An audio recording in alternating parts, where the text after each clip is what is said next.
सार्थकता.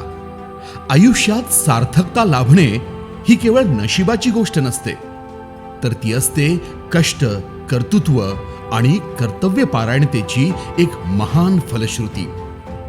कर्तृत्व सिद्ध करण्यासाठी संघर्ष हा अटळ असतो आणि हाच संघर्ष जेव्हा मूल्यांच्या जोपासणीतून आकाराला येतो तेव्हा जन्माला येते एक आदर्श जीवनगाथा. ही गाथा आहे सौ लीलाबाई शांतीलालजी छाजेड यांची, ज्यांचा जीवन प्रवास समाजातील प्रत्येकासाठी अभ्यासाचा विषय आणि स्फूर्तीचा झरा आहे. 16 मार्च 1936 सासवडच्या मातीत एका क्रांतीचा उदय झाला. स्वातंत्र्य लढ्यातील अग्रणी सेनानी स्वर्गीय चंदनमलजी मुथा आणि सौ रंगूबाई यांच्या पोटी लीलाबाईंचा जन्म झाला. महात्मा गांधी, पंडित नेहरू आणि आचार्य विनोबा भावे यांच्या विचारांचा वारसा त्यांना घरातूनच मिळाला. राष्ट्रभक्ती, स्वाभिमान आणि साधी राहणी यांचे बाळकडू पित्याकडून मिळाले, तर अनिष्ट प्रथा झुगारून देण्याचे धाडस आईकडून. त्यांच्या मातोश्री रंगूबाईंनी त्या काळात घुंगट सारखी प्रथा नाकारून पदर घेण्याची पद्धत सुरू केली. त्या पहिल्या राजस्थानी महिला ठरल्या ज्यांनी पुरोगामी विचारांची कास धरली. हाच विचारांचा वारसा लीलाबाईंनी पुढे चालवला.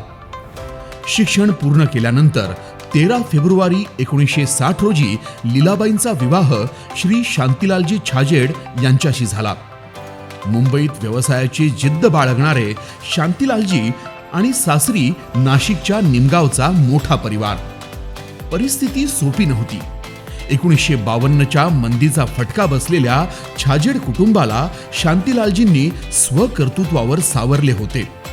साऱ्या परिवाराचे ते भाऊसाहेब बनले होते.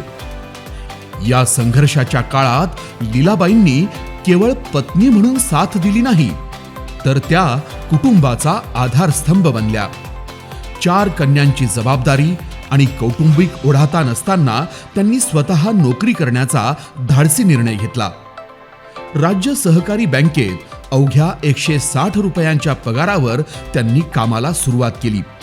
महत्वाचे म्हणजे जन्मतः लाभलेल्या अपंगत्वाला त्यांनी कधीही अडसर मानले नाही. त्या अपंगत्वाचे त्यांनी कधी भांडवल केले नाही. उलट आत्मविश्वासाने संकटावर मात केली. दिवसभर बँकेची नोकरी आणि घरी पाहुण्यांची ये-जा, कौटुंबिक रीतीभाती, तरीही लीलाबाई डगमगल्या नाहीत. आर्थिक नियोजनाचे त्यांचे भान इतके पक्के होते की बचतीच्या जोरावर त्यांनी मुलींना उच्च शिक्षण दिले. आज त्यांच्या 4ही कन्या सुजाता, सुवर्णा, डॉक्टर संदेशा आणि वैशाली आपापल्या क्षेत्रात देश-विदेशात नाव गाजवत आहेत. आज वयाच्या 91व्या वर्षीही लीलाबाई तितक्याच करारी आणि उत्साही आहेत. त्यांनी केवळ संपत्ती कमावली नाही, तर दानाचे ऐश्वर्य मिळवले आहे. चांदवडचे नेमिनाथ जैन बोर्डिंग असो, नाशिकचे महावीर रुग्णालय असो वा पुण्यातील संस्था, लीलाबाईंनी कोट्यावधींचे दान देऊन हजारो विद्यार्थ्यांचे आणि रुग्णांचे आयुष्य प्रकाशमान केले आहे.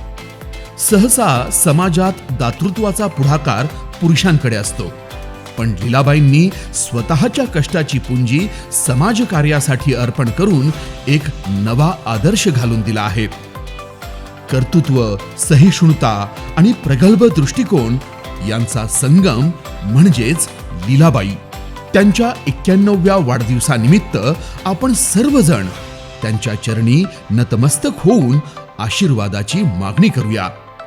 तुमचे जीवन असेच आरोग्यदायी आणि आनंदी राहो, हीच सतीश बोरा व परिवाराकडून ईश्वराकडे प्रार्थना.